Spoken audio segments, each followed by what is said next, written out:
പ്രിയ ശ്രോതാക്കളെ, സഹയാത്രികയിലേക്ക് സ്വാഗതം.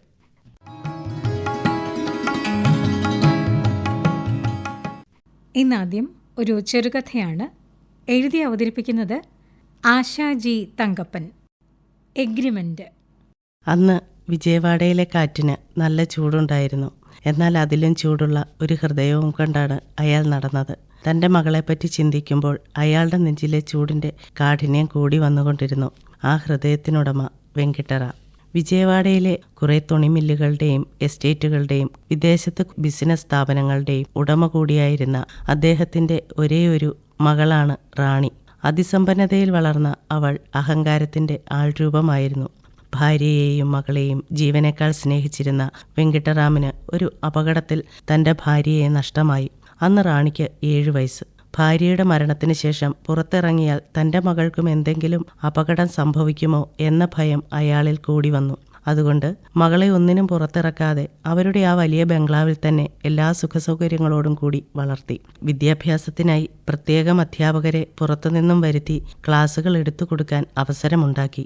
തൻ്റെ മകൾ ഏറ്റവും മികച്ച കാര്യങ്ങൾ മാത്രമേ പരിശീലിക്കാൻ പാടുള്ളൂ എന്ന് അദ്ദേഹത്തിന് നിർബന്ധമായിരുന്നു. നാട്ടിൽ കിട്ടാവുന്നതിനേക്കാൾ മികച്ച രീതിയിലുള്ള എല്ലാ കാര്യങ്ങളും അദ്ദേഹം ഉറപ്പുവരുത്തി.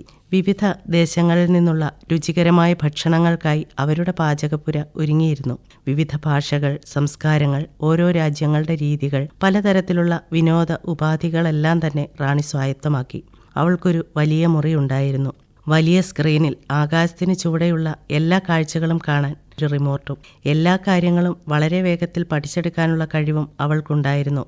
മകൾ ഒരിക്കലും കരയരുത് എന്ന അച്ഛന് നിർബന്ധമുണ്ടായിരുന്നതിനാൽ പ്രത്യേകം ശ്രദ്ധിച്ചിരുന്നു. വെങ്കിട്ടറാമിന്റെ കുടുംബ സുഹൃത്തും കുടുംബ വക്കീലുമായിരുന്ന സേതുനാഥൻ അവളുടെ സേതു അങ്കിൾ ആ വീട്ടിലെ എല്ലാം അറിഞ്ഞു ചെയ്യുവാൻ കഴിവുള്ള വ്യക്തിയായിരുന്നതിനാൽ റാണിമോൾ ഒറ്റപ്പെട്ടു കഴിയാതിരിക്കാൻ സേതു അങ്കിൾ അവൾക്ക് കൂട്ടായി ഓരോ പെൺകുട്ടികളെ വീട്ടിൽ കൊണ്ടുവന്ന് നിർത്താറുണ്ടായിരുന്നെങ്കിലും ആരും 1 മാസം പോലും തികയ്ക്കില്ലായിരുന്നു.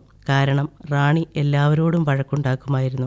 അവൾ സ്വന്തം അച്ഛൻ കഴിഞ്ഞാൽ കുറച്ചെങ്കിലും സ്നേഹിക്കുകയും ബഹുമാനിക്കുകയും ചെയ്യുന്നത് സേതുനാഥൻ അങ്കിളിനെ മാത്രമാണ്. വർഷങ്ങൾ കടന്നുപോയിക്കൊണ്ടേയിരുന്നു. മകളോടുള്ള കരുതലും സ്നേഹവും കൂടി വെങ്കിട്ടറാം പ്രത്യേക മാനസികാവസ്ഥയിലേക്ക് എത്തിയിരുന്നു. എന്നാൽ അതൊന്നും അദ്ദേഹത്തിൻ്റെ ബിസിനസ് കാര്യങ്ങളെ ബാധിച്ചതേയില്ല. പല വിവാഹാലോചനകൾ മകൾക്ക് വന്നെങ്കിലും മറ്റാരുടെയും കയ്യിൽ മകളെ ഏൽപ്പിക്കാൻ ഭയമായിരുന്നു. ആരെങ്കിലും തൻ്റെ മകളുടെ കണ്ണ് നനയിച്ചാലോ അവളെ എന്തെങ്കിലും തരത്തിൽ വിഷമിപ്പിച്ചാലോ എന്നൊക്കെയുള്ള ഒരു ഭയവും അദ്ദേഹത്തെ പിന്തുടർന്നുകൊണ്ടേയിരുന്നു. റാണിക്കാണെങ്കിൽ ലോകത്തിലെ ഏറ്റവും വലിയ ഹീറോ അവളുടെ അച്ഛനാണ്. വിവാഹകാര്യമൊക്കെ സേതു അങ്കിൾ സൂചിപ്പിക്കുമ്പോൾ എൻ്റെ അച്ഛനേക്കാൾ വലിയ ഒരു ഹീറോ ഈ ലോകത്തുണ്ടോ? ഉണ്ടെങ്കിൽ നോക്കാം എന്നായിരുന്നു അവളുടെ മറുപടി. ഇങ്ങനെയൊക്കെ പറഞ്ഞാലും അവൾക്ക് വിവാഹസങ്കല്പങ്ങളൊന്നുമില്ലായിരുന്നു. ഒരു പാർട്ട്ണറുമായി ഒത്തുപോകാൻ കഴിയില്ല എന്ന് അവൾക്കും അറിയാമായിരുന്നു. ഓരോ ദിവസവും പുതുതായി എന്തെങ്കിലുമൊക്കെ പഠിക്കാനും അച്ഛനെ ബിസിനസ് കാര്യങ്ങളിൽ സഹായിക്കാനും അവൾ തൽപരയായിരുന്നു. അങ്ങനെയിരിക്കെ ഒരു ദിവസം വെങ്കിട്ടറാമിന് ചില ശാരീരിക ബുദ്ധിമുട്ടുകൾ ഉണ്ടാവുകയും മരണകാരിയായ ഒരു അപൂർവ രോഗമാണ് അയാൾക്കെന്ന് സ്ഥിരീകരിക്കുകയും ചെയ്തു. ഇത്രയുമൊക്കെ സമ്പാദ്യമുണ്ടെങ്കിലും ഏത് രാജ്യത്ത് വേണമെങ്കിലും പോയി ചികിത്സിക്കാൻ കഴിവുണ്ടായിട്ടും ചികിത്സയില്ലാത്ത രോഗം തന്നെ ബാധിച്ചപ്പോൾ അയാൾ വളരെയധികം ദുഃഖിതനായി. തൻ്റെ മകൾക്കൊപ്പം എന്നും ഉണ്ടാകുമെന്ന് വിശ്വസിച്ചിരുന്ന റാമിന് തൻ്റെ നാളുകൾ എണ്ണപ്പെട്ടു എന്നറിഞ്ഞപ്പോൾ ഭയം കൂടിക്കൂടി വന്നു. ഒരിക്കലും തൻ്റെ മകൾ ഒറ്റയ്ക്കാവാൻ പാടില്ല. അവൾക്ക് എല്ലാം തികഞ്ഞ ഒരു പാർട്ട്ണർ വേണം. സേതുവിനോടും പറഞ്ഞ് അവർ അന്വേഷണവും ആരംഭിച്ചു. എന്നാൽ 35 വയസ്സ് കഴിഞ്ഞ റാണിക്ക് ആ പ്രായത്തിനനുസരിച്ചുള്ള പയ്യന്മാരുടെ ആലോചനകൾ അസാധ്യമായിരുന്നെങ്കിലും അന്വേഷണം നടന്നുകൊണ്ടേയിരുന്നു. അവരെ അറിയാവുന്നവർക്കെല്ലാം അവളുടെ അഹങ്കാരത്തെപ്പറ്റിയും നന്നായി അറിയാമായിരുന്നതിനാൽ വന്നിരുന്ന ആലോചനകളൊക്കെ സാധാരണ കുടുംബത്തിൽ നിന്നും 2ാം വിവാഹക്കാരുടെയും ഒക്കെ ആയിരുന്നു. കല്യാണച്ചക്കൻ 5 കോടി രൂപ കൊടുക്കാം എന്ന ഒരു ഓഫറും വെച്ചു. അച്ഛനും മകളും കല്യാണക്കാര്യം കാര്യമായി എടുത്തിരിക്കുന്നു എന്ന് മനസ്സിലാക്കിയ റാണി തനിയെ ഒരു എഗ്രിമെന്റ് എഴുതി തയ്യാറാക്കി. ആ എഗ്രിമെന്റ് വായിച്ചു നോക്കുന്നയാർക്കും വിവാഹത്തിന് സമ്മതിക്കാൻ പേടി തോന്നും. അത്തരത്തിലുള്ള ഒരു എഗ്രിമെന്റാണ് എഴുതി ഉണ്ടാക്കിയിരിക്കുന്നത്. വിവാഹശേഷം ചെറുക്കൻ സ്വന്തം വീട്ടിലേക്ക് പോകാൻ പാടില്ല. ചെറുക്കൻ്റെ വീട്ടിലെ ഓരോ കാര്യത്തിനും അവളുടെ സഹകരണം ഉണ്ടാവില്ല. ബന്ധം വേർപെടുത്താൻ പറ്റില്ല. വിവാഹം കഴിഞ്ഞ് 6 മാസമാകുമ്പോൾ 2 കോടിയും അടുത്ത 6 മാസമാകുമ്പോൾ 3 കോടിയും കൊടുക്കും. അഥവാ ചെറുക്കന് ബന്ധം വേർപെടുത്തണമെന്നുണ്ടെങ്കിൽ 5 കോടിയുടെ ഇരട്ടി 10 കോടി തിരിച്ചു പെണ്ണിന് കൊടുക്കണം. അവളുടെ ഒരു കാര്യത്തിലും ഇടപെടരുത്. പൂർണ്ണ സ്വാതന്ത്ര്യം വേണം. സമ്മതമില്ലാതെ അവളുടെ മുറിയിൽ പ്രവേശിക്കരുത്. അവളെ തൊടരുത്. ഒരു രാത്രി പോലും ചെറുക്കൻ അവളുടെ വീട് വിട്ടു മാറി നിൽക്കാൻ പാടില്ല. അവന് എത്ര ആവശ്യം വന്നാലും ആ 5 കോടിയിൽ കൂടുതൽ 1 രൂപ പോലും കൊടുക്കില്ല. ചെറുക്കനുമായി ബന്ധമുള്ളവരാരും ബംഗ്ലാവിൽ വരാൻ പാടില്ല. അവളുടെ ഇഷ്ടത്തിന് അനുസരിച്ചുള്ള ഭക്ഷണം മാത്രമേ തീന്മേശയിൽ ഉണ്ടാവുകയുള്ളൂ. ഇത്രയും കേൾക്കുമ്പോൾ തന്നെ വന്ന പയ്യന്മാരൊക്കെ തിരികെയോടി. എന്നിട്ടും എല്ലാം സമ്മതിച്ച് ഒരു പയ്യൻ റാണിയെ വിവാഹം കഴിക്കാൻ തയ്യാറായി. അവന് പണത്തിന്റെ കുറേ ആവശ്യങ്ങൾ ഉണ്ടായിരുന്നു. അങ്ങനെ അവരുടെ വിവാഹം രജിസ്റ്റർ ചെയ്തു. പേര് മധു. എന്നാൽ എഗ്രിമെന്റിൽ ഒപ്പിട്ടതുപോലെ എളുപ്പമായിരുന്നില്ല ആ ബംഗ്ലാവിലെ ജീവിതം. അവിടുത്തെ മാനസിക പീഡനം അത്രയ്ക്ക് വലുതായിരുന്നു. പണത്തിനോട് ആർത്തി പിടിച്ചവർക്ക് മാത്രമേ ഇങ്ങനെയൊരു എഗ്രിമെന്റ് സൈൻ ചെയ്യാൻ പറ്റൂ എന്നായിരുന്നു റാണിയുടെ വാദം. അതുകൊണ്ട് മധുവിനോട് അവൾക്ക് പുച്ഛമായിരുന്നു. അവനോടുള്ള അവഗണനയും അവിടുത്തെ ഒരു രീതിയും അവന് താങ്ങാൻ പറ്റുമായിരുന്നില്ല. എന്തായാലും 1 മാസം തികയുന്നതിനു മുന്നേ ബംഗ്ലാവിലെ അവന്റെ മുറിയിൽ തന്നെ അവൻ ആത്മഹത്യ ചെയ്തു. അവൾക്കെതിരെ എഴുതിയ ഒരു ആത്മഹത്യാക്കുറിപ്പ് അവന്റെ ദേഹത്തുണ്ടായിരുന്നെങ്കിലും പണം മുടക്കി അതൊരു സ്വാഭാവിക മരണമാക്കാൻ അവർക്ക് എളുപ്പമായിരുന്നു. മധുവിന്റെ മരണത്തിൽ റാണിക്ക് ഒരു കൂസലും ഉണ്ടായിരുന്നില്ല. ഇതോ ഇങ്ങനെയായി. അടുത്ത നല്ലൊരു ബന്ധം കിട്ടണമെന്ന ആഗ്രഹത്തിൽ അവർ മറ്റൊരു പയ്യനെ അന്വേഷിച്ചു തുടങ്ങി. 3 മാസം കഴിഞ്ഞപ്പോൾ ബിസിനസ്സൊക്കെ നോക്കി നടത്താൻ പ്രാപ്തിയുള്ള ഒരാളെ തേടി പിടിച്ച് സേതു കൊണ്ടുവന്നു. അയാളും എഗ്രിമെന്റിൽ ഒപ്പിട്ടു. വിവാഹം രജിസ്റ്റർ ചെയ്തു. അതും അധികം മുന്നോട്ടു പോയില്ല. ബംഗ്ലാവിലെ അവന്റെ മുറിയിൽ മരിച്ച നിലയിൽ അയാളെയും കണ്ടു. അതും സ്വാഭാവിക മരണത്തിൽപ്പെട്ടു. അതോടെ അവൾക്ക് ഭർത്താവ് വാഴില്ല എന്നൊരു പറച്ചിൽ നാട്ടിലെല്ലാം പടർന്നു. ജീവനിൽ പേടിയുള്ളവർ ആരും പിന്നെ ആലോചനയുമായി വന്നതേയില്ല. അങ്ങനെയിരിക്കെ മറ്റൊരു നാട്ടിൽ നിന്ന് ആരോ പറഞ്ഞറിഞ്ഞ ഈ ഓഫർ സ്വീകരിക്കാമെന്ന് തോന്നിയ ഒരു ചെറുപ്പക്കാരൻ ബാധ്യതകളുടെ നടുവിൽ നിന്ന് മരിച്ചാൽ മരിക്കട്ടെ, വീട്ടുകാരെങ്കിലും രക്ഷപ്പെടുമല്ലോ എന്നോർത്ത് റാണിയെ വിവാഹം കഴിക്കാൻ സമ്മതിച്ചെത്തി. അവനായിരുന്നു നവീൻ. നവീനിന്റെ കുടുംബം പല സ്ഥലങ്ങളിലായി വാടകയ്ക്ക് താമസിച്ചു വരികയായിരുന്നു. അമ്മയും സഹോദരിയും സഹോദരിയുടെ മകളും മാത്രം അടങ്ങുന്നതായിരുന്നു അവന്റെ കുടുംബം. ശ്വാസകോശം ചുരുങ്ങുന്ന രോഗമായിരുന്നു അമ്മയ്ക്ക്. സഹോദരിയുടെ ഭർത്താവ് മരണപ്പെടുകയും ആകെയുള്ള ഒരു മകൾ ക്യാൻസർ രോഗിയും. അവന്റെ അച്ഛൻ ഒരു ജയിൽ പുള്ളിയായിരുന്നു. ജയിലിൽ കിടന്നു തന്നെയാണ് മരിച്ചതും. ആകെ ഉണ്ടായിരുന്ന വീടും സ്ഥലവുമൊക്കെ വിറ്റാണ് അച്ഛന്റെ കേസ് നടത്തിയത്. അമ്മയ്ക്കും അനന്തരവൾക്കും ചികിത്സയ്ക്കായി തന്നെ ധാരാളം പണം ആവശ്യമുണ്ട്. കൂടാതെ മറ്റു പലരിൽ നിന്നും വാങ്ങിയതും ബാങ്കിൽ നിന്നും ലോൺ എടുത്തതുമൊക്കെ വീട്ടേണ്ടതായുമുണ്ട്. എല്ലാ പ്രശ്നങ്ങളുടെയും പരിഹാരമായാണ് നവീൻ ഈ വിവാഹത്തെ കണ്ടത്. റാണിയേക്കാൾ 5 വയസ്സ് കുറവാണ് നവീനിന്. അവളുടെ ഡിമാൻഡുകൾ എല്ലാം അംഗീകരിച്ചതിനോടൊപ്പം എഗ്രിമെന്റിൽ ഒപ്പുവെച്ചു വിവാഹ രജിസ്റ്ററിലും. ആദ്യത്തെ പയ്യന്മാരോട് ചെയ്ത അതേ വേലകൾ നവീനോടും റാണി കാട്ടിത്തുടങ്ങി. ആദ്യമൊക്കെ അവനെ അത് വല്ലാതെ ബാധിച്ചെങ്കിലും അവിടെ പിടിച്ചു നിന്നേ പറ്റൂ എന്ന ബോധം ഉണ്ടായിരുന്നതിനാൽ നല്ല രീതിയിൽ നിൽക്കണമെങ്കിൽ അവളുടെ അഹങ്കാരം കുറച്ചേ മതിയാവൂ എന്നവൻ തീരുമാനിച്ചു. അപ്പോഴേക്കും റാമിന് ഓർമ്മക്കുറവും ക്ഷീണവുമൊക്കെ ആയി തുടങ്ങിയിരുന്നു. നവീനിന് അവന്റെ അച്ഛന്റെ സ്നേഹവും സാമീപ്യവും ഒന്നും അധികം അനുഭവിക്കാൻ കഴിയാത്തതിനാലായിരിക്കാം കൂടുതൽ സമയവും അവൻ റാമിന്റെ അടുത്ത് ചിലവഴിച്ചു. അത് മകളെ സുരക്ഷിതമായ കൈകളിൽ തന്നെയാണ് ഏൽപ്പിച്ചത് എന്ന തോന്നൽ അദ്ദേഹത്തിനുണ്ടാക്കി. ദിവസങ്ങൾ പോകെ റാമിന്റെ നില വളരെ ഗുരുതരമാവുകയും അദ്ദേഹം മരണത്തിന് കീഴടങ്ങുകയും ചെയ്തു. അച്ഛന്റെ മരണം റാണിയെ വല്ലാതെ തളർത്തി. മരണാനന്തര ചടങ്ങുകളെല്ലാം ചെയ്തത് നവീനായിരുന്നു. അച്ഛനുമായി ചിലവിട്ട നിമിഷങ്ങളിലെ വീഡിയോകൾ കണ്ടുകൊണ്ടിരിക്കുകയാണ് റാണി. മറ്റു കാര്യങ്ങളിലെ ശ്രദ്ധയൊക്കെ കുറഞ്ഞുകൊണ്ടിരുന്നു. എന്നാലും അച്ഛൻ വളർത്തിക്കൊണ്ടുവന്ന ബിസിനസ് ഒന്നും നഷ്ടപ്പെടാൻ പാടില്ലെന്ന നിർബന്ധവും അവൾക്കുണ്ടായിരുന്നു. ദിവസങ്ങൾ കടന്നുപോയി. അവളുടെ ഈ അവസ്ഥ കണ്ടിട്ട് സത്യത്തിൽ നവീനിന് സഹിച്ചില്ല. പുറത്തെ ഒരു കാഴ്ചയും കാണാതെ അത് അനുഭവിക്കാതെ എങ്ങനെയാണ് ഒരാൾ ഇങ്ങനെ ജീവിക്കുന്നത്? ഒരു ദിവസം അവളുടെ മുറിയുടെ വാതിലിൽ തട്ടി അവൻ പറഞ്ഞു, "ഞാനൊന്ന് പുറത്തു പോവുകയാണ്. വരുമ്പോൾ എന്തെങ്കിലും കൊണ്ടുവരണമോ?" അവളുടെ ഒരു നോട്ടം തന്നെ മതിയായിരുന്നു. അടുത്ത ചോദ്യം ചോദിക്കാൻ തോന്നുകയില്ല. എന്നിട്ടും നവീൻ ചോദിച്ചു, "നീ വീട്ടിൽ തന്നെ ഇരിക്കുകയല്ലേ? പുറത്തെ കാഴ്ചകളൊക്കെ കണ്ടിട്ട് വരാം. ഈ ലോകത്ത് ഞാൻ കാണാത്തതായ കാഴ്ചകളൊന്നുമില്ല. വിളിക്കുന്നിടത്ത് വരില്ലെന്ന് എഗ്രിമെന്റിലില്ല" എന്നവൻ അവളെ ഓർമ്മിപ്പിച്ചു. നവീൻ വീണ്ടും നിർബന്ധിച്ചു. അവളുടെ അച്ഛന് പുറത്തു പോകുന്നത് ഇഷ്ടമല്ലായിരുന്നു. അച്ഛൻ മരിച്ചെങ്കിലും അച്ഛൻ്റെ വാക്കുകൾ അവൾ ഇന്നും അനുസരിച്ചിരുന്നു. സേതുവങ്കിലും നിർബന്ധിച്ചപ്പോൾ റാണി നവീനിൻ്റെ ഒപ്പം പുറത്തു പോകാൻ സമ്മതിച്ചു. അവൻ്റെ പെയിൻറ് പോയ പഴഞ്ചൻ ബൈക്കിൽ കയറി അവളുടെ ബംഗ്ലാവിൻ്റെ പുറത്തേക്ക് അവൾ ആദ്യമായി ഇറങ്ങി. ഇതുവരെ കണ്ടറിഞ്ഞതും വായിച്ചറിഞ്ഞതിനുമുള്ള അറിവുകൾക്ക് എത്രയോ മുകളിലാണ് കാറ്റും വെയിലും തണുപ്പും കൊണ്ടുള്ള ആ യാത്ര. ആ നാട്ടിൽ തന്നെയുള്ള ചെറിയ ഒരു കടയുടെ മുന്നിലാണ് ബൈക്ക് നിർത്തിയത്. അവിടെ നിന്നും ചൂട് ചായയും പലഹാരങ്ങളും വാങ്ങി നവീൻ അവൾക്ക് കൊടുത്തു. ബംഗ്ലാവിൽ നിന്നല്ലാതെ ആദ്യമായാണ് കഴിക്കുന്നത്. ഇതുവരെ അവൾ അറിഞ്ഞിട്ടില്ലാത്ത രുചികളും യാത്രയും അവൾക്കെല്ലാം പുതിയ സന്തോഷങ്ങൾ കൊടുക്കുന്ന അനുഭവങ്ങളായിരുന്നു. ആ ദിവസം മുഴുവൻ അവർ അങ്ങനെ യാത്ര ചെയ്തുകൊണ്ടിരുന്നു. ചെറിയ കടകളിൽ കയറാൻ അവൻ പ്രത്യേകം ശ്രദ്ധിച്ചിരുന്നു. വലിയ കടകളൊക്കെ ആവുമ്പോൾ അവൾ കണ്ടിട്ടുള്ള സൗകര്യങ്ങളൊക്കെ ആയിരിക്കും, പുതുമയൊന്നും ഉണ്ടാകില്ലെന്ന് അവൻ അറിയാമായിരുന്നു. ഒരു പകൽ പെട്ടെന്ന് കടന്നുപോയി. സന്ധ്യയാവുന്നതിന് മുന്നേ തന്നെ അവർ ബംഗ്ലാവിൽ തിരിച്ചെത്തി. ബൈക്കിൽ നിന്നിറങ്ങിയ റാണിയോട് തൻ്റെ ബൈക്കിനെ തലോടിക്കൊണ്ട് അവൻ പറഞ്ഞു, അതെ, ഒരു താങ്ക്സ് ഒക്കെ പറഞ്ഞിട്ട് പോ. രാവിലെ മുതൽ ഒരു കുഴപ്പവും കൂടാതെ നമ്മളെ ഇത്രയും കറക്കിക്കൊണ്ട് വന്നതല്ലേ. അവനൊരു താങ്ക്സ് പറഞ്ഞ് അവൾ അകത്തേക്ക് പോയി. മുകളിലത്തെ നിലയിലെ ചില്ലിട്ട ജനാലയിലൂടെ നോക്കിയപ്പോൾ നവീൻ അവൻ്റെ ബൈക്കിനെ തുടച്ച് വൃത്തിയാക്കിക്കൊണ്ടിരിക്കുന്നു. അവിടെ നിന്നും അവൾ ബംഗ്ലാവിന് പുറത്തേക്ക് നോക്കി. അവിടെ ഒരുപാട് ചെടികളും മരങ്ങളും, അതിനിടയിൽ ഇൻ്റർലോക്ക് ഇട്ട വഴിയിലൂടെ വിപണിയിലിറങ്ങുന്ന ഓരോ വാഹനങ്ങളും വെങ്കട്ടറാം കൊണ്ടുവന്ന് റാണിയെയും കയറ്റി വീടിൻ്റെ മതിൽക്കെട്ടിനുള്ളിലൂടെ സഞ്ചരിച്ചപ്പോഴൊന്നും കിട്ടാത്ത ഒരു ആനന്ദം അവൻ്റെ പഴയ ബൈക്കിൽ കയറിയപ്പോൾ അവൾക്കിന്ന് കിട്ടി. അങ്ങനെ ഓരോ ദിവസവും പുതിയ പുതിയ സ്ഥലങ്ങളിലേക്ക് റാണിയെയും കൊണ്ട് നവീൻ യാത്ര ചെയ്തു. ഒരു ദിവസം അവൻ പറഞ്ഞു, പകൽ യാത്ര ചെയ്യുന്നതിലും ഭംഗി രാത്രി യാത്ര ചെയ്യുന്നതാണ്. റോഡിൽ ലൈറ്റുണ്ടാവും, നല്ല കാറ്റുണ്ടാവും, രാത്രി മാത്രം തുറക്കുന്ന കടകൾ കാണും. അങ്ങനെയെങ്കിൽ നമുക്ക് രാത്രി പോകാം, അവൾ പറഞ്ഞു. പക്ഷെ അവൻ സമ്മതിച്ചില്ല. കാരണം എഗ്രിമെൻറ്റിൽ രാത്രിയിൽ പുറത്തു പോകാൻ പാടില്ല എന്നാണ്. പിറ്റേന്ന് രാവിലെ നവീനിൻ്റെ അമ്മയെ ഹോസ്പിറ്റലിൽ അഡ്മിറ്റാക്കിയ വിവരം അറിഞ്ഞ അവൻ ആശുപത്രിയിലേക്ക് പോകാനൊരുങ്ങി. പുറത്തു കറങ്ങാൻ പോവുകയാണെന്ന് കരുതി അവളും ഒപ്പം റെഡിയായി. അവൻ പറഞ്ഞു, അമ്മ ആശുപത്രിയിൽ അഡ്മിറ്റാണ്. അമ്മയെ കാണാൻ വീട്ടിലേക്കല്ല പോകുന്നത്. വൈകുന്നേരത്തിന് മുന്നേ തിരിച്ചെത്തും.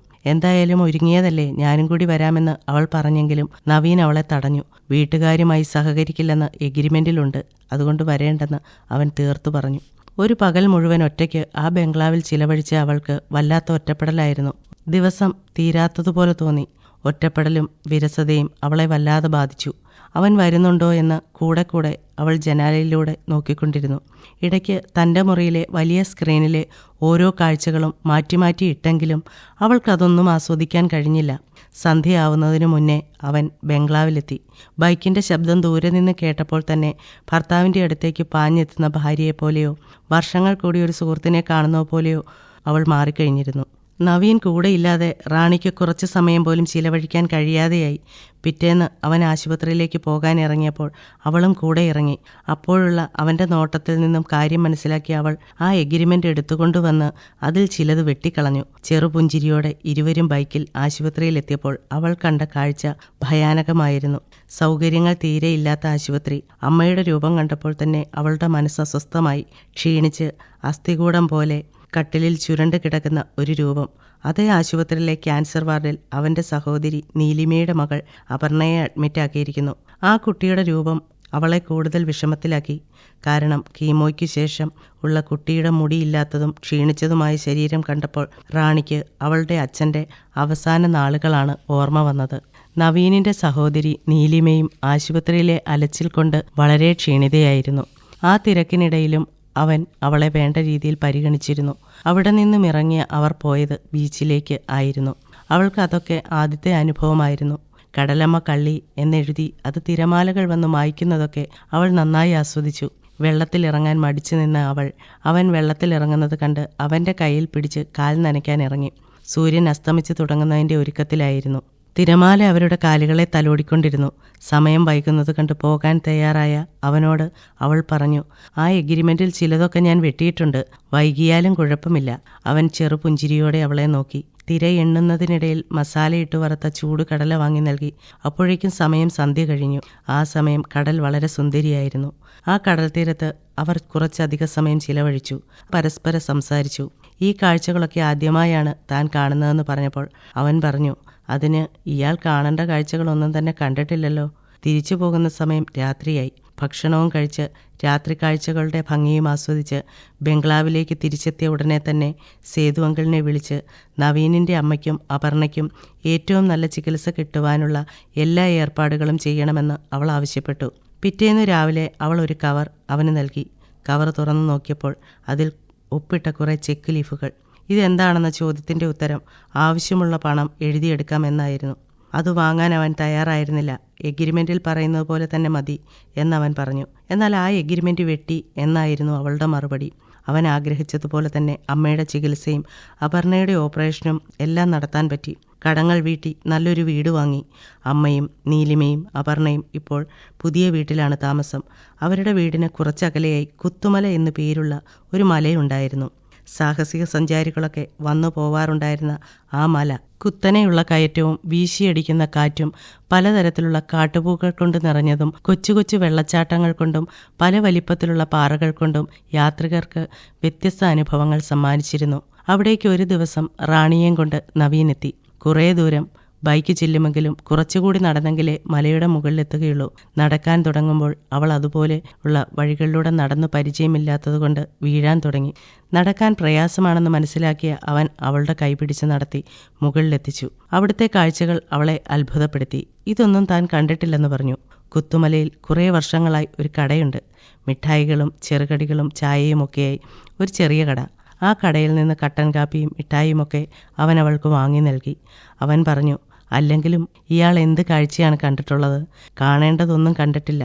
കുത്തുമലയിലെ കാറ്റിൻ്റെ ചൂളം വിളി കേട്ട് അവർ ഒരുപാട് സമയം സംസാരിച്ചിരുന്നു. ആദ്യമായി നവീനെപ്പറ്റി അവൾ ചോദിച്ചു. അവൻ പറഞ്ഞു, അച്ഛനും അമ്മയും സ്നേഹിച്ച് വിവാഹം കഴിച്ചവരായിരുന്നു. വീട്ടുകാരുമായി പിണങ്ങി താമസിക്കുകയായിരുന്നു. അച്ഛനൊരു ഡ്രൈവറായിരുന്നു. കുറേ കഷ്ടപ്പെട്ടൊരു കൊച്ചു വീട് സ്വന്തമായി ഉണ്ടാക്കി. കടങ്ങൾ നാട്ടിൽ നിന്നാൽ വീട്ടാൻ പറ്റില്ലെന്ന് പറഞ്ഞ് എന്തെങ്കിലും ജോലി ചെയ്ത് പണം സമ്പാദിച്ച് ജീവിതം മെച്ചപ്പെടുത്തണമെന്ന ചിന്തയിൽ പട്ടണത്തിലേക്ക് പോയി. എന്തൊക്കെയോ ജോലികൾ ചെയ്തു. ഒന്നും ശരിയായില്ല. അമ്മയ്ക്ക് അവസാനം വന്ന കത്തിൽ ചെറിയൊരു ജോലി ശരിയായിട്ടുണ്ട്, അത് സ്ഥിരമാവുകയാണെങ്കിൽ അടുത്ത കത്തിൽ അവിടുത്തെ അഡ്രസ്സ് വച്ചേക്കാം എന്നായിരുന്നു. പിന്നീട് ഞങ്ങൾ അറിയുന്നത് അച്ഛൻ ജയിലിലാണെന്നായിരുന്നു. ആരെയോ അച്ഛൻ കൊന്നു. അച്ഛൻ ആരെയും വേദനിപ്പിക്കാൻ പറ്റില്ലായിരുന്നു എന്ന് അമ്മ എപ്പോഴും പറയും. അങ്ങനെയുള്ള അച്ഛൻ ഒരാളെ കൊന്നു എന്ന് എങ്ങനെ വിശ്വസിക്കും? അച്ഛനെ ജയിലിൽ നിന്ന് ഇറക്കാൻ അമ്മ ഒരുപാട് കഷ്ടപ്പെട്ടു. വീട് വരെ വിറ്റു. പക്ഷേ അച്ഛൻ അപ്പോഴേക്കും ജയിലിൽ കിടന്ന് ചങ്കുപൊട്ടി മരിച്ചു. അന്നവന് പ്രായം 2 വയസ്സ്. അച്ഛൻ മരിച്ചത് അറിഞ്ഞതു മുതൽ അമ്മയ്ക്ക് ആസ്മ പിടിപെട്ടു. മകളെ വളർത്താൻ ഒരുപാട് സ്ഥലങ്ങളിൽ വീട്ടുജോലിക്ക് പോയി കഷ്ടപ്പെട്ടാണ് ചേച്ചിയെയും അവനെയും പഠിപ്പിച്ചത്. ചേച്ചിയെ വിവാഹം കഴിപ്പിച്ച് അയച്ചു. മകൾ അപർണയ്ക്ക് രോഗമാണെന്നറിഞ്ഞപ്പോൾ പണത്തിന് ആവശ്യം കൂടി വന്നു. അതിനായി കൂടുതൽ ജോലികൾ ചെയ്യുന്നതിനിടയിലായിരുന്നു അയാളുടെ വിയോഗം. കുറച്ചു നേരം ഒന്നും മിണ്ടാതെ ഇരുന്നിട്ട് അവൻ പറഞ്ഞു, ഇതെല്ലാം ശരിയാക്കാൻ പണം വേണമായിരുന്നു. അതിനായിരുന്നു ഈ വിവാഹം ഞാൻ തിരഞ്ഞെടുത്തത്. ഇപ്പോൾ റാണിയുടെ സഹായം കൊണ്ടെല്ലാം നല്ല രീതിയിൽ നടന്നു. നിറകണ്ണുകളോടെ അവൻ നന്ദി പറഞ്ഞു. അപ്പോഴേക്കും സമയം വൈകിട്ട് 4 മണിയായിരുന്നു. തിരിച്ച് ബംഗ്ലാവിലേക്ക് പോകാൻ തുടങ്ങിയ അവനോട് റാണി ചോദിച്ചു, ഇവിടെ അടുത്തല്ലേ വീട്? നമുക്കവിടെ വരെ ഒന്ന് പോകാം. എഗ്രിമെൻറ്റിൽ എൻ്റെ വീട്ടിൽ വരില്ലെന്നല്ലേ പറഞ്ഞത്? അതൊക്കെ എപ്പോഴേ വെട്ടി. ചിരിച്ചുകൊണ്ട് അവൾ മറുപടി പറഞ്ഞു. അങ്ങനെ അവൾ നവീനിൻ്റെ വീട്ടിലെത്തി. അവർക്കൊക്കെ വലിയ സന്തോഷമായി. വീട്ടിൽ ചുവരിലായി അവൻ്റെ അച്ഛൻ്റെ ഫോട്ടോ അവൾ കണ്ടു. കുറേ നേരം നോക്കി നിന്നു. ആ മുഖം അവൾക്ക് നല്ല ഓർമ്മയുണ്ട്. അതെ, അവൾ ഓർത്തെടുത്തു. അവളുടെ അച്ഛൻ്റെ ഡ്രൈവറായിരുന്നു കുറച്ചുനാൾ. അതിൽ കൂടുതലൊന്നും അവൾക്ക് അറിയില്ലായിരുന്നു. അവർ തിരിച്ച് വീട്ടിലെത്തി. സേതു അങ്കിളിനോട് ആ ഡ്രൈവറെപ്പറ്റി കൂടുതൽ ചോദിച്ചറിഞ്ഞു. അറിഞ്ഞ സത്യങ്ങൾ ഞെട്ടലോടെയാണ് അവൾ കേട്ടത്.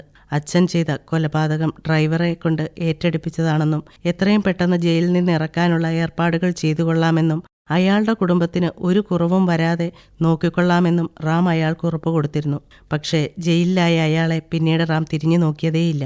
കൂടുതൽ വിവരങ്ങൾ സേതു അങ്കിളിനും അറിയില്ലായിരുന്നു. പിന്നീട് ജയിലിൽ കിടന്നു മരിച്ച ഡ്രൈവറുടെ വീട്ടുകാർ എവിടെയാണെന്ന് അന്വേഷിച്ചെങ്കിലും കണ്ടുപിടിക്കാനായില്ലെന്നും റാം അറിയാതെയാണ് അന്വേഷിച്ചതെന്നും സേതു അങ്കിൾ പറഞ്ഞപ്പോൾ അവളുടെ മനസ്സിൽ അത്രയും നാൾ ഹീറോയായിരുന്ന അച്ഛൻ വലിയൊരു സീറോയായി മാറുകയായിരുന്നു. കുറ്റബോധം കൊണ്ട് എന്ത് ചെയ്യണമെന്നറിയാതെ അവൾ ഓരോന്നും ഓർത്തെടുത്തു. നവീനിൻ്റെ അച്ഛൻ്റെ ത്യാഗമാണ് അവൾ അനുഭവിച്ച സൗഭാഗ്യങ്ങൾ. അവർ ഉണ്ടാക്കിയതെല്ലാം. ജീവിതത്തിൽ ഇതുവരെ കരഞ്ഞിട്ടില്ലാത്ത അവൾ വിങ്ങി വിങ്ങി കരഞ്ഞു. അന്നവൾക്ക് ഉറങ്ങാനേ കഴിഞ്ഞില്ല. പിറ്റേന്ന് അങ്കിളിനെ കണ്ടു. നവീനിൻ്റെ അച്ഛനെപ്പറ്റി പറഞ്ഞപ്പോൾ ഒരിക്കലും അവനും അവൻ്റെ കുടുംബവും ഇതറിയാതെ ശ്രദ്ധിക്കണമെന്ന് അങ്കിൾ അവളെ ഓർമ്മിപ്പിച്ചു. അവൾ എഴുതി വെച്ച ബാലിശമായ എഗ്രിമെൻ്റ് എടുത്ത് നവീനിൻ്റെ മുറിയിലെത്തി. ഏങ്ങലടക്കാനാവാതെ അതവൾ കീറിക്കളഞ്ഞു. അവന് കാര്യം മനസ്സിലായില്ലെങ്കിലും അവൾ ഇങ്ങനെ കരയുന്നത് ആദ്യമായാണ് കാണുന്നത്. എന്തിനാണ് കരയുന്നതെന്നോ എങ്ങനെയാ കരച്ചിൽ തടയണമെന്നോ അവനറിയില്ല. എന്നിട്ടുകൂടി അവളുടെ സമ്മതമില്ലാതെ തന്നെ അവളുടെ തോളിൽ തട്ടി ആശ്വസിപ്പിച്ചു. അവനെ കെട്ടിപ്പിടിച്ചു കരയുകയല്ലാതെ മറ്റൊന്നും ചെയ്യാനോ പറയാനോ അവൾക്കില്ലായിരുന്നു. നവീൻ അവളെ അവനിലേക്ക് ചേർത്ത് നിർത്തി. അവളുടെ വിഷമങ്ങൾ എന്തുതന്നെയായാലും അവൻ അവളെ ആശ്വസിപ്പിച്ചു. ഒരു എഗ്രിമെന്റും ഇല്ലാത്ത ഭാര്യാഭർത്താക്കന്മാരായി മാറി. കുറച്ചു ദിവസങ്ങൾക്ക് ശേഷം അവൾ അറിഞ്ഞ സത്യങ്ങൾ അവനോട് ഏറ്റുപറയാൻ തുടങ്ങി. അവൾ പറഞ്ഞു തുടങ്ങിയപ്പോൾ തന്നെ അവൻ തടഞ്ഞു. "നീ ഒന്നും പറയണ്ട, എനിക്ക് എല്ലാം അറിയാം. അച്ഛൻ അവസാനം അയച്ച കത്ത് അമ്മ ഇന്നും ഒരു നിധി പോലെ സൂക്ഷിക്കുന്നുണ്ട്. ആ കത്തിൽ അച്ഛൻ തൽക്കാലം ജോലി ചെയ്യുന്ന സ്ഥലത്തെ വെങ്കട്ടറാം മുതലാളിയെയും ഭാര്യ സുജാതയെയും മകൾ റാണിയെയും പറ്റി വ്യക്തമായി പറഞ്ഞിട്ടുണ്ട്. അവിടെ ചെന്ന് കുറച്ചു ദിവസത്തിനുള്ളിൽ തന്നെ കാര്യങ്ങളൊക്കെ അവൻ അന്വേഷിച്ചു മനസ്സിലാക്കിയിരുന്നു. അച്ഛൻ ജയിലിൽ കിടന്നു മരിച്ച അതേ ദിവസം തന്നെയായിരുന്നു അവളുടെ അമ്മ അപകടത്തിൽപ്പെട്ടു മരിച്ചത്. അതിനുശേഷം മകളെക്കുറിച്ചോർത്ത് ഭ്രാന്ത് പിടിച്ച് പേടിച്ചല്ലാതെ സ്വസ്ഥമായി ഉറങ്ങാൻ റാമിന് പറ്റിയിട്ടില്ല. കോടതിക്കോ നിയമത്തിനോ അയാളെ ഒന്നും ചെയ്യാൻ കഴിഞ്ഞില്ല. എന്നാൽ പ്രകൃതി അയാൾക്ക് കൊടുത്ത ശിക്ഷയുടെ അത്രയും വലുതല്ല ഒന്നും. എന്തൊക്കെ ഉണ്ടായിരുന്നിട്ടും മനസമാധാനത്തോടെ ജീവിക്കാൻ അയാൾക്ക് പിന്നീട് കഴിഞ്ഞിട്ടേയില്ല. ജീവന് തുല്യം സ്നേഹിച്ച മകളാണെങ്കിൽ ഇന്ന് ലോകത്ത് ഏറ്റവും വെറുക്കുന്ന വ്യക്തിയായി മാറി. ഇതിലും വലിയ എന്ത് ശിക്ഷയാണ് അയാൾക്ക് കിട്ടേണ്ടത്? അയാൾ ചെയ്ത തെറ്റുകളുടെ കുറ്റബോധവും പേറി അവൾ നിന്നപ്പോൾ അവൻ അവളെ ഉപേക്ഷിച്ചു പോകുമോ എന്നായിരുന്നു അവളുടെ പേടി. ഉപേക്ഷിക്കാനല്ല, ഒരുമിച്ച് ജീവിക്കാനാണ് വിവാഹം കഴിച്ചതെന്ന് അവൻ അവളെ ഓർമ്മിപ്പിച്ചു. പരിശുദ്ധവും നിഷ്കളങ്കവുമായ സ്നേഹം കൊണ്ട് എത്ര വലിയ കഠിന മനസ്സിനെയും മാറ്റിയെടുക്കാമെന്ന് അവൻ അവളെ പഠിപ്പിച്ചു. അപ്പോഴും പെയിന്റ് പോയ പഴഞ്ചൻ ബൈക്ക് അവർക്കായി കാത്തുനിന്നു.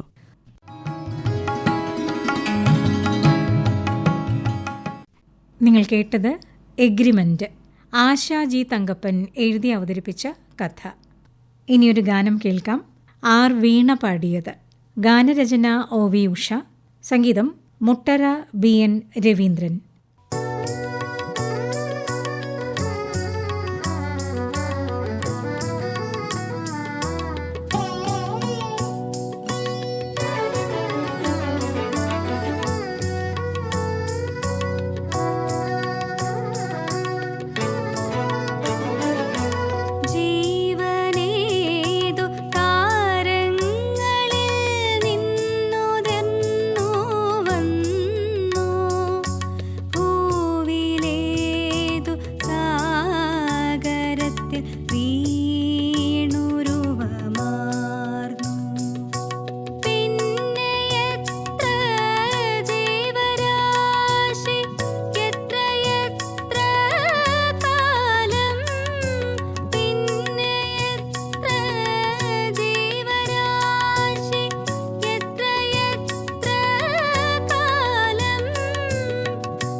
പർവ്വതങ്ങൾ ശിര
ഗാനത്തോടെ ഇന്നത്തെ സഹയാത്രിക സമാപിക്കുന്നു.